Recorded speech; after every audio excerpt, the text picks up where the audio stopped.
दोस्तों, शादी व पार्टी में खड़े होकर भोजन करना कल्चर का एक हिस्सा बन गया है। लेकिन ऑफिस और घर में हम ऐसा अपनी सुविधा के हिसाब से करते हैं।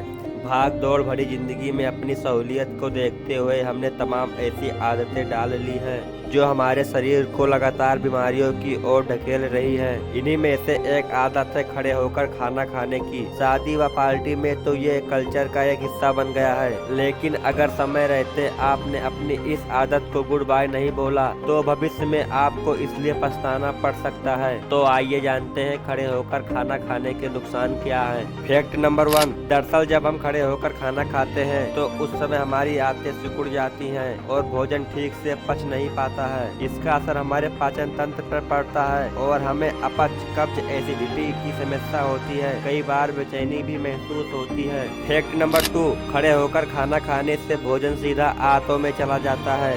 ऐसे में कई बार पेट में दर्द व सूजन की समस्या हो जाती है। इसके अलावा खड़े होकर भोजन करने से वो ठीक से पच नहीं पाता है, जिसकी वजह से फैट कैलोरी के रूप में जमा हो जाता है, जिससे हमारा मोटापा बढ़ जाता है। Fact number 3। अगर आप रोजाना खड़े होकर खाना खाते हैं तो गले से पेट तक भोजन और पानी को ले जाने वाली एसोफेगस नली के निचले हिस्से पर बुरा असर पड़ने लगता है। इसकी वजह से अल्सर की समस्या हो सकती है। Fact number 4। खड़े होकर खाना खाने से हमारे पैरों और कमर पर भी बुरा असर पड़ता है। ऐसे में दर्द होने लगता है और इसके अलावा हमारा माइंड रिलैक्स नहीं हो पाता। ऐसे में ये आदत को चिड़चिड़ापन बढ़ाती है। Fact number 5। खाना खाने का ये है सही तरीका। खाना हमेशा जमीन पर पलथी लगाकर खाना चाहिए। साथ ही छोटे छोटे निवाले को अच्छी तरह चबाकर खाना खाना चाहिए। दरअसल खाना ही हमारे शरीर को जीने का शक्ति प्रदान करता है। हमारे पूर्वजों ने जो जमीन पर पलथी लगाकर खाना खाने की जो परंपरा बनाई थी,